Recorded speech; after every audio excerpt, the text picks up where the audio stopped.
সীমান্তে লাগাতার উস্কানি বাংলাদেশের, ফের আক্রান্ত হলো বিএসএফ।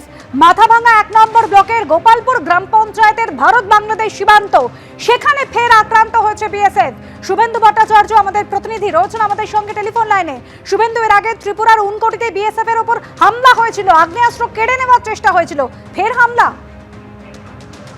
একদমই তাই। দেখো, রবিবার ভোর রাতে যেটা জানা যাচ্ছে যে মাথাভাঙার গোপালপুর ভারত বাংলাদেশ সীমান্তে সেখানে কাটার চেষ্টা করছিল 10-12 জনের বাংলাদেশি দুষ্কৃতীদের একটি দল, এবং সেই সময় ওখানে উপস্থিত বিএসএফ জওয়ান যখন তাদের বাধা দেয় সেই সময় তার ওপর হামলা চালানো হয় এবং আত্মরক্ষার্থে সেই বিএসএফ জওয়ান 1 রাউন্ড গুলি চালায়, এবং এই গুলিতে কিন্তু একজন বাংলাদেশি দুষ্কৃতী তিনি আহত হন, এবং তার সঙ্গে থাকা অন্য বাংলাদেশি যারা দুষ্কৃতী ছিলেন তারা সঙ্গে সঙ্গে তাকে আহত ওই দুষ্কৃতীকে নিয়ে চলে যায়। এবং এরপরেই গতকাল রাতে মাথাভাঙা থানায় বিএসএফ এর পক্ষ থেকে এই হামলার ঘটনার একটি অভিযোগ দায়ের করা হয়, এবং এই ঘটনা নিয়ে যথেষ্ট চাঞ্চল্য ছড়িয়েছে, এবং আপাতত বিএসএফ এর পক্ষ থেকে এই ঘটনায় পুরোপুরি মাথাভাঙা থানায় অভিযোগ দায়ের করা হয়েছে। ধন্যবাদ শুভেন্দু। কোচবিহারের মেখলিগঞ্জে ভারত বাংলাদেশের দীর্ঘ সীমান্ত কাঁটাতারহীন, যার জেরে উদ্বেগে রয়েছেন সেখানকার বাসিন্দারা। তাদের দাবি, কুয়াশা অন্ধকারকে কাজে লাগিয়ে অবাধে চলছে অনুপ্রবেশ, চলছে গরু পাচার, এমনকি জঙ্গি কার্যকলাপের আশঙ্কাতেও ভুগছেন স্থানীয়রা। একদিকে কোচবিহারের মেখলিগঞ্জ, অন্যদিকে বাংলাদেশের লালমনিরহাট।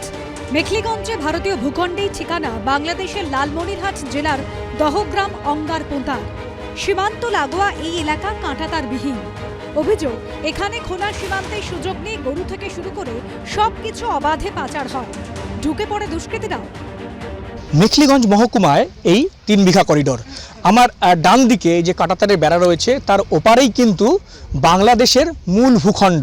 বাঁ দিকে এই করিডোর হয়েই কিন্তু ঠিক পৌঁছে যাওয়া যায় দাহগ্রাম, অঙ্গারপোতা, ছিটমহলে। এই 3 বিঘা এলাকা অত্যন্ত গুরুত্বপূর্ণ। এই 3 বিঘা করিডোর দিয়ে দুষ্কৃতীরা ঢুকে যাচ্ছে দহগ্রাম, অঙ্গরপোতা, ছিটমহলে, এবং তারপরেই সেখানে পুরো ফাঁকা সীমান্ত, সেই সুযোগ নিয়ে কিন্তু তারা ভারতে প্রবেশ করে যাচ্ছে। বিএসএফ এর নজরদারি রয়েছে, মানব পাচার, এমন গরু পাচার ইত্যাদি কিন্তু হচ্ছে। কিন্তু দীর্ঘদিনের দাবি যে এই এলাকায় কাঁটাতারের বেড়া দেওয়া হোক। কাঁটাতারের বেড়া তৈরির প্রক্রিয়া ইতিমধ্যেই কিন্তু তারা শুরু করেছে।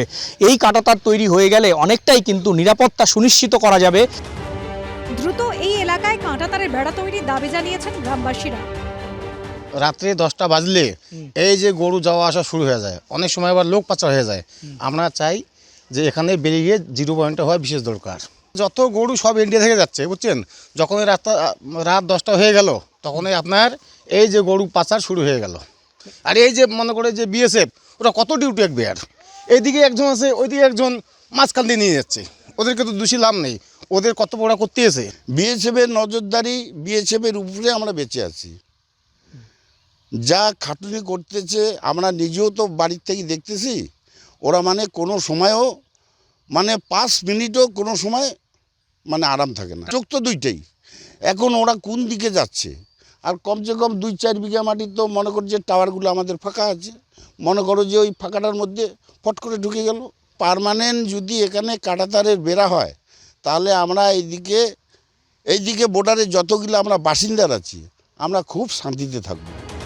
গত শুক্রবার বিএসএফ জওয়ানদের সঙ্গে নিয়ে গ্রামবাসীরা নিজেরাই অস্থায়ীভাবে কাঁটাতার লাগানো শুরু করে। তখনই কাজ বন্ধ করতে বলে হুম্বিতম্বি শুরু করে বিজিবি।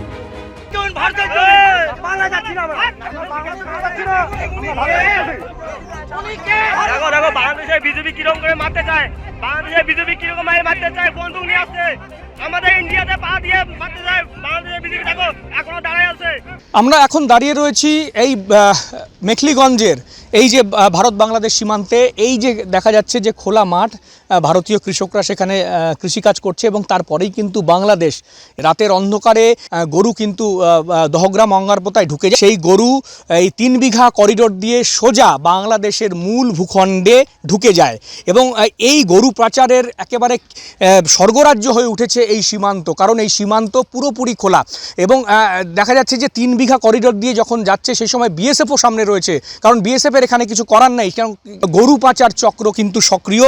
স্বাভাবিকভাবেই প্রশ্ন উঠছে, এই জন্যই কি তাদের সীমান্তে এই যে কাঁটাতারের বেড়া, সেই বেড়া দিতে বাধা দিচ্ছে বাংলাদেশ বর্ডার গার্ড এবং সেখানকার গরু পাচারকারীরা? স্বাভাবিকভাবে এই প্রশ্ন উঠছেই। ক্যামেরায় শুভ সাহার সঙ্গে শুভেন্দু ভট্টাচার্য, এবিপি আনন্দ, কোচবিহার।